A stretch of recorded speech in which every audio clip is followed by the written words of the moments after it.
Well, it's good to see you here. You may have just saved your life. According to Dr. Jeff Levin, in his book, God, Faith, and Health, the connection between going to church and staying alive is undeniable. A study by scientists at Johns Hopkins University has found that the more you go to church, the lower your risk of dying. Attending worship at least weekly cuts in half a person's chance of dying in the following year. And if you attend church less than once a month, your risk of dying doubles or triples for things such as heart disease, emphysema, cirrhosis of the liver, suicide, and cancer of the rectum. And nobody wants that. So it's a good thing you're here.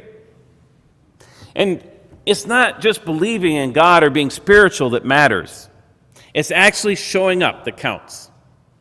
A Scottish study found that active churchgoers, regardless of what church they go to, had fewer physical and mental symptoms than those who were affiliated with a church but didn't go. So powerful is the effect of going to church on lowering your risk of dying that in the best study done on this subject over a long period of time, a study published in the American Journal of Public Health, researchers found that frequent participation in church can affect you for decades to come. In this study, they found that religious attendance in 1965 was still reducing the risk of dying in 1994, 28 years later. Now, this doesn't mean that if you went to church as a child, you're covered for your life. But it does mean that going to church just might be the easiest way to extend your life. After all, what's an hour of church compared to cutting your risk of dying in half? I mean, it sure beats going to the health club every week. After all, church couldn't be simpler. It could, in fact, be the new miracle drug. I can just see the commercial now. Are you feeling tired and sluggish? Does your body hurt in more places than you can count? Do you want to live longer and healthier? Ask your doctor how church can help. More life to live with church. Church is a registered trademark of God Incorporated. Church may cause sudden rise in happiness, increased closeness with God, and more fulfilling relationships. In rare cases, church may cause death. See our website for more information. Whoa, wait a sec. Back up there. What was that about death? Church could cause death? What do you mean? A little sermon never killed anybody. We may have wished we were dead during some of them, but real death from church can't be. But it's true. In fact, it's right there in the Bible in the 20th chapter of Acts. When we last left Paul last Sunday, we were in the 19th chapter, and Paul had just been dealing with the sons of Sheba and then preparing to head off on one last missionary trip through Greece before heading down to Jerusalem. And he knows that he will probably never see any of those people again. His Christian friends that he has grown to love so well, this will be his last visit. And so he wants to give them all sorts of encouragement. So much encouragement that his sermons get a bit lengthy. Therein is the problem. Well, we pick up in chapter 20 when Paul stops in Troas, Turkey, to encourage the Christians there. I'm going to start with verse 7. On the first day of the week, we came together to break bread. Paul spoke to the people, and because he intended to leave the next day, he kept on talking until midnight. There were many lamps in the upstairs room where we were meeting. Seated in a window was a young man named Eutychus, who was sinking into a deep sleep as Paul talked on and on. When he was sound asleep, he fell to the ground from the third story and was picked up dead. This is every preacher's favorite passage, because no matter how much Pastor Bill and I have droned on, and no matter how bored you might have been during one of our sermons, we haven't killed anybody. Bill he's trying to remember. Maybe there's somebody that passed away, but it's rather rare. Now, it helps here that we are on the first floor and we don't have any outside windows. But even so, and as rare as it is, and as healthy as it is to go to church, church could still kill you, no matter what the studies say. Then again, so can going to work, especially if you work in logging, fishing, steelworking, garbage collecting, or flying airplanes, the 5 most hazardous occupations. If you want to play it safe, work in sales, finance, computers, secretarial, or teaching. But no matter where you work, you could get killed. Even if you don't work, something is always out there to get you. Look at this chart from the National Safety Council listing lifetime odds of death from selected causes. And I know it's so tiny you can't read it, so just let me share a few of the statistics. Heart disease. You have a 1 in 6 chance that you will die from heart disease. Cancer, 1 in 7 chance you'll die from cancer. Stroke, 1 in 28.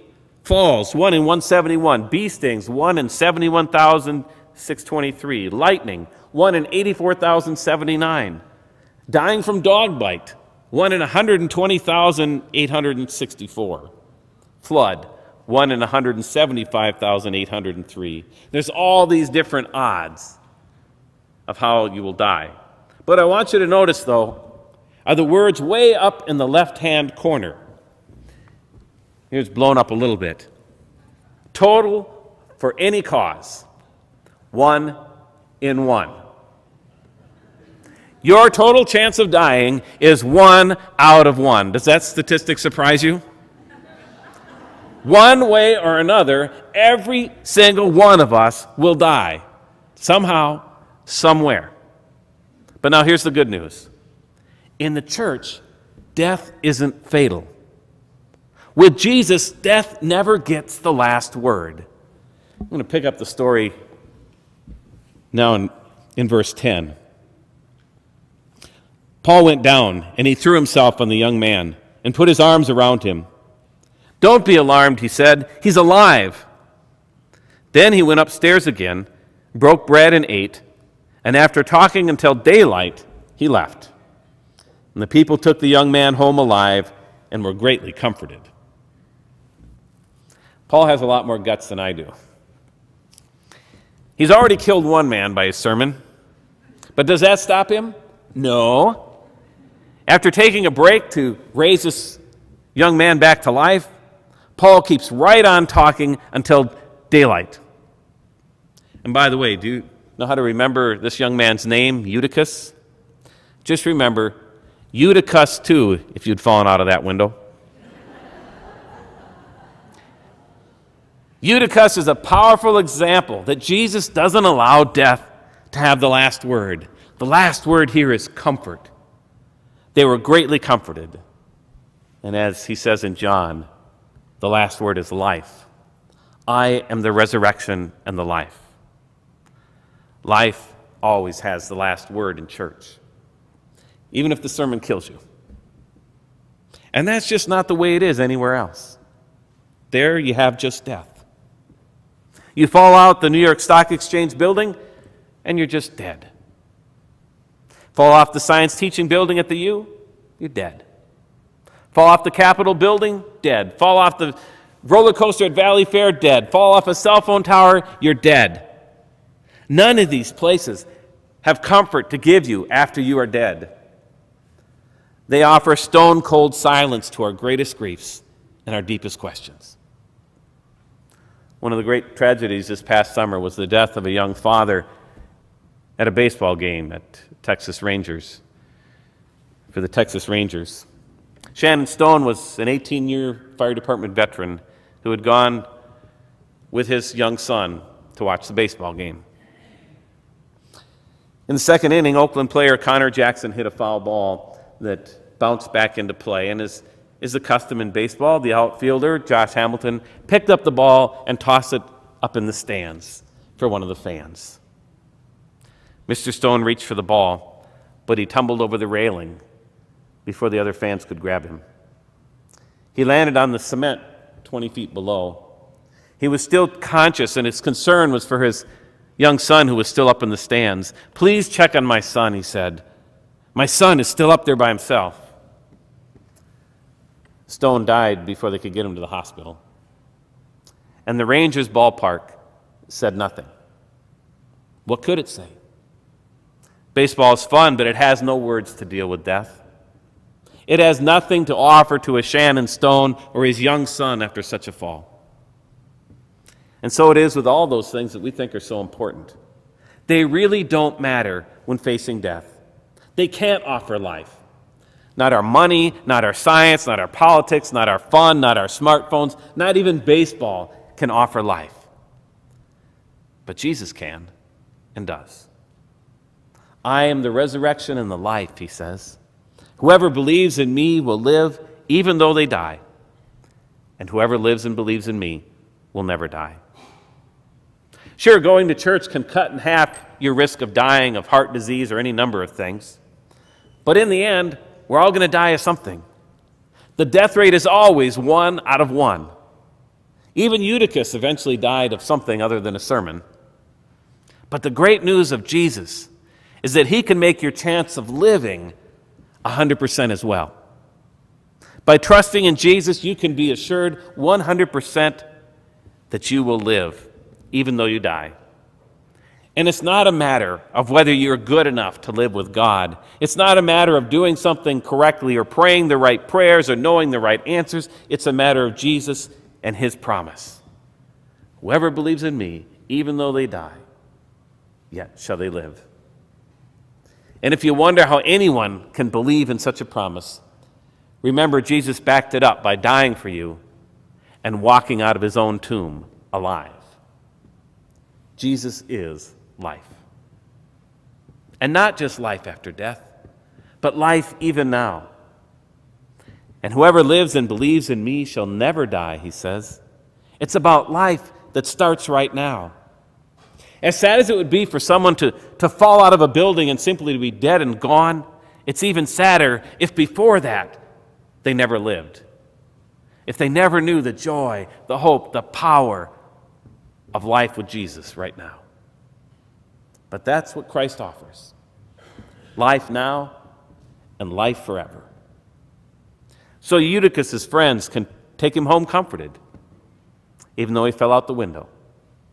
And Paul can keep on heading for Jerusalem, even though he knows he'll never preach in Troas again. And we can face whatever life brings today, because in Jesus, life always has the last word, even in the case of a sermon so boring that it kills you. Let's pray.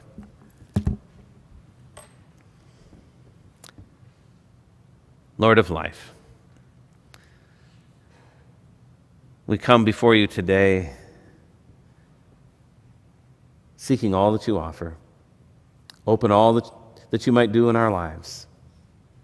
God, no matter what we face, may we be filled with a life, a peace, and a joy that is beyond understanding, something that could come only from you.